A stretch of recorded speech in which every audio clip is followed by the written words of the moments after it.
આવે છે આપની સમક્ષ મુરબ્બી માયાભાઈ આહિર. બતાવો તાળીના ગોળા.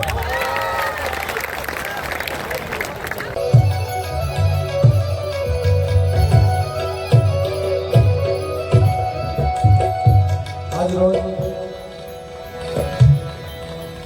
રિલાયન્સ ના આંગણે એમાં ખાવડી ગામમાં અનંત અંબાણીના જન્મદિવસ નિમિત્તે અંબાણી પરિવાર મારફત આવો ભવ્ય ડાયરો એમાં ઉપસ્થિત આ બધા મહાનુભાવો એમાં ભગવાન રામદેવજી મહારાજના મંદિરનું મેદાન મળ્યું છે. આવો રૂડો જ્યારે અવસર છે ત્યારે આ બધાનું અહીંથી હાર્દિક સ્વાગત કરું છું.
પરિવારમાં બે ઉત્સવ ઉજળા આવે, એક જન્મ ઉત્સવ ને એક લગ્ન ઉત્સવ.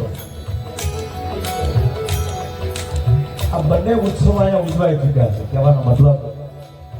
એટલે પ્રથમ તો ભગવાન દ્વારકાધીશને, જગદંબા અંબાને આપણે પ્રાર્થના કરીએ કે અનંતભાઈની જે જીવનની જે આખી જેની શૈલી છે આ વિસ્તારને કઈ રીતે મદદરૂપ થઈ શકાય અને જીવ માત્ર સાથે માણસ પ્રેમ કરે છે. ધીરુભાઈથી યાત્રા શરૂ થઈ અને અનંત સુધી ચાલે એના જન્મદિવસ માટે એકવાર જોરદાર દ્વારકાધીશની જય બોલાવે. બોલ દ્વારકાધીશ કી, બોલ રામદેવજી મહારાજ કી.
એમાંથી ઘણાને એમ થાય કે આ બેઠા ભેગા દુહાસો શું કામ ચાલુ કરતા છે? એમાંથી બે ફાયદા થાય. એક અમારા માઇક સેટ થઈ જાય, અમારા ગળા સેટ થઈ જાય, બહાર ઉભા હોય એને ખબર પડે કે પ્રોગ્રામ જેવું કઈ ચાલુ થઈ ગયું છે. અને આજે એવા બધા માઠોડા મિત્રો બધા ભેગા થયા છે. ખાવડી ગામના સરપંચ શ્રી ભાઈ, તમામ આગેવાનો, તલાટી મંત્રીથી લઈને તમામ ગામના કર્મચારીઓ અને રિલાયન્સ પરિવાર જ્યારે અહીંયા ઉપસ્થિત હોય એમના પણ તમામ કર્મચારી મિત્રો,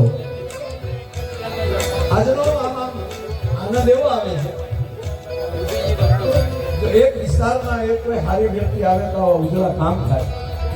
પણ એક સાથે બધા જ્યારે કાર્યક્રમને ઉપાડી લેતા હોય ને ત્યારે એવું લાગે કે ભગવાન કૃષ્ણની ટસલી આંગળી અને ગોવાળિયાની જેમ લાકડીઓનો ભેટા એમ અનંતભાઈના અનંત અંબાણીના જન્મ ઉત્સવમાં આ બધા જે કાર્યક્રમ, અનંતભાઈની તો ટસલી આંગળી છે પણ આપ બધા એના ગોવાળિયા થઈ અને જે લાકડીનો ટેકો રાખ્યો છે જેમ ગોવર્ધન ઊંચો કર્યો હોય, પણ હકીકતનો ગોવર્ધન જ્યારે ઊંચો થયો ત્યારે રૂપ કેવું લાગ્યું? હા,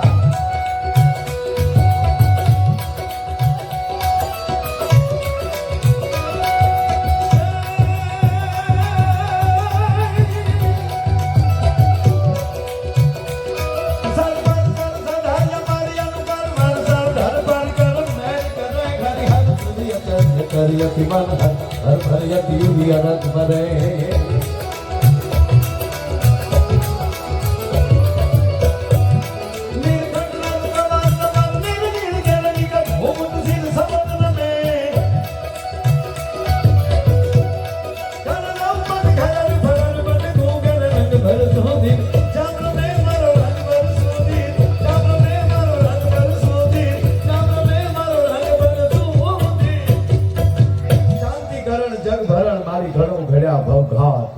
એથી નમીએ તને નારાયણી મારી વિશ્વ રૂપ વૈરાગ. આજનો વડલો અવસર આ બધાએ આતુરતાથી આખા કાર્યક્રમને રાહ જોઈ બેઠા. એક આયે ગપ ઉપજે, એક આયે ગપ જાય, એક વિદેશ ગયો વીર એક પાસે નો કે. પણ માણસની નજીક આવે ત્યારે કેટલો આનંદ હોય છે. દરેક દીકરી હારે જાતે બરોબર આગળ જાય એટલે તો રડે ને. વિદાય લઈ ત્યારે એનો પરિવાર રડતો હોય, બેનપણીઓ રડતી હોય, બહેનો રડતી હોય. દીકરી વિદાય નથી થઈ ને આખો પરિવાર રડતો હતો, પણ મૂળ મૂળતો નહોતો રડતો. બોલો, જે હારે જાતે હતી એ નહોતી રોતી. બોલો, વરરાજો ગોથું ખાઈ ગયો કે આને કેમ કઈ અસર નથી થતી. એ તો બાવડું પકડીને હમણાં હાલ્યા જતા થતી વિદાય થતી. ગાડી આવી ગઈ, ગાડીએ પહોંચ્યા પણ એની બેનપણીઓ રડે, એના મમ્મી રડે, એના દાદીમાં રડે, આ મૂળ મૂજો રડે નહીં. એટલે જે વરરાજો હતો ને ગોથું ખાઈ ગયો. હા આ મૂળ મૂજો કેમ કઈ અસર નથી થતી. એટલે ઓલી બેનું રડતી હતી એને સામું જોવે, પછી કન્યા સામું જોવે, કન્યાએ બે સામું જોયું. આ વરરાજાએ જાય ને બેનું સામું જોયું ને તો વરરાજાને જઈને કોણી મારી કન્યાએ કે તમારી આંખમાં ક્યાં હોક છે, જ્યાં હું જોવો છો એમ કરી અને જોટો માર્યો ને તો આમ ઘોડી આમ છોકરું વીર જાય એમ ગાડી ભૂલ્યો ગયો. બોલાને ફેરલો હોય.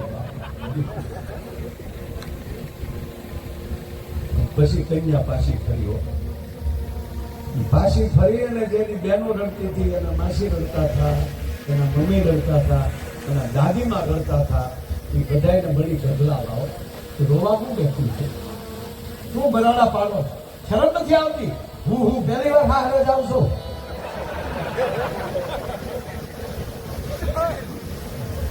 પછી ખબર પડી કે એટલે રડતી હતું. હવે રહેજે મારી માં, હવે રહેજે.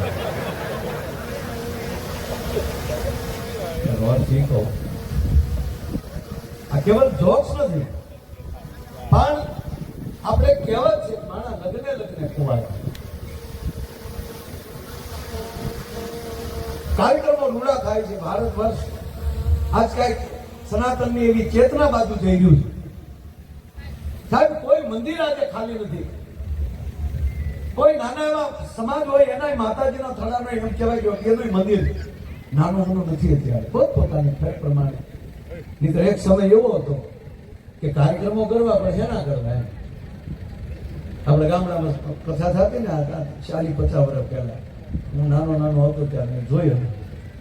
ભાગવત કથા થઈ હોય ગામમાં મૂંગણ ભેગા કરતા મંડપ કેવા નાથા પેમાનો મંડપ મૂંગણ લાવ્યો હોય શેડે નામ લખ્યા હોય નાથા પેમા બીજા મૂંગણને શેડે લખ્યું હોય માયા પાસે બીજા પાસે. એટલે આપણે કથા સાંભળી તો શેડા ઉડતા એમના નામ સાંભળો. ઘરે ઘરેલી ડોલું ભેગી કરી હોય ડોલું ઉપર નામ લખ્યું જમ્મુ કે ડોલુંના નામ પાછળ. એટલે મને ખબર પડી કે આ કરિયાવરમાં દાદા વાસળી હાટો આપતા હતા. ગામમાં કઈક પ્રસંગ હોય તો દેવા થાય અને કહેવાય કે સાહેબ તેથી માણસ પાસે પૈસો નહોતો સંપત્તિ નહોતી. એ શાસ્ત્રી બાપા જે વાંચવા આવ્યા હોય ને વેગળ એને અનાજ ભરી દેતા. પૂરું થાય ત્યારે કોઈ 5 માણા બાજરો આપે કોઈ 10 માણા બાજરો આપે અને પછી જાય ને ત્યારે એ ટ્રેક્ટરમાં અનાજ ભરીને એને દેવા જતા. માણા પાસે સંપત્તિ નહોતી સાહેબ પણ ધાર્મિકતા તો આવી ના. આવું કરીને પણ આ દેશની ધાર્મિકતા ટકાવી રાખી અને આજે પરમાત્માની દયાથી આજ ભગવાને સુખના ખટારા આપણી ઉપર ઠલવી દીધા છે મિત્રો. એટલે આજનો આવો રૂડો ચાલે અવસર છે સાહેબ. એટલે વધારે તમારે આવ્યા પછી હું ખૂબ આનંદ કરાવી કીર્તિભાઈ બધા આજે જેમ આમ થનગનાટથી આવ્યા છે અને આજે અમને બીજી કોઈ તો ટેન્શન છે જ નહીં. હે સમજાણું કે નહીં? અને આપણે ભાગ્યા ખાવડીમાં કેટલા પ્રોગ્રામ સતત કાંઈક નું કાંઈક આયોજન થયા કરે અને પાછું હાવ ટેન્શન ઘર મુક્ત. મારો પહેલી વાર ટિકિટ શો કર્યો ને મુંબઈના એક ભાઈ.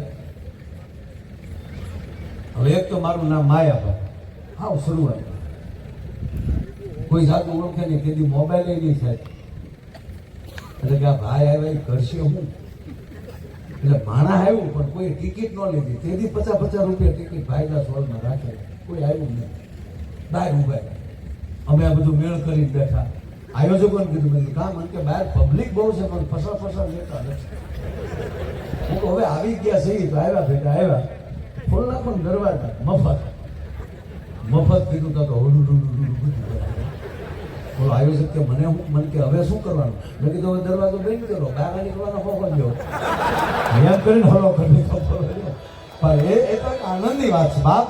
પણ જ્યાં આનંદ છે જ્યાં ભાવ છે જ્યાં લાગણી છે જ્યાં સ્નેહ છે એમ આજનો પ્રોગ્રામ એ પૈસાનો પ્રોગ્રામ નથી કેવલ પ્રેમનો પ્રોગ્રામ છે મારા વાલા. એટલે આપણે બધાને મજા આવવાની છે અને એવા જ આપણા માઢુડા કલાકાર અને ગુજરાતી સ્ટેજને જેને લેવલ આપ્યું છે પરદેશોની ધરતીમાં પણ એમ કહેવાય ડાયરાને સાંભળવા માટે મજબૂર કરી દીધા. અને એવો જો આપણો કોઈ માઢુડો કલાકાર હોય એ કીર્તિદાનભાઈ ગઢવી છે. અને કીર્તિદાનભાઈ આજે પધાર્યા હોય ત્યારે હું એને વિનંતી કરું કે આવો મારો બાપલ્યો એવા સરસ મજાના હોનાની ઊંટવાળા ગળવા ગણેશને લઈને આવે અને એ પછી તમે છો ને ઈ છે આનંદની લહેર કરવાની છે. તો વિનંતી કરું ભાઈ શ્રી કીર્તિદાનભાઈને 2 હાથ ઊંચા કરી જોરદાર તાળીના ગળાથી વધાવો. ભાઈ શ્રી કીર્તિદાનભાઈ ગઢવી એક માણાનો વિશ્વાસ હોવો જોઈએ. જોરદાર તાળી વધાવો. આવે છે ભાઈ શ્રી કીર્તિદાનભાઈ ગઢવી. આવો કીર્તિદાનભાઈ.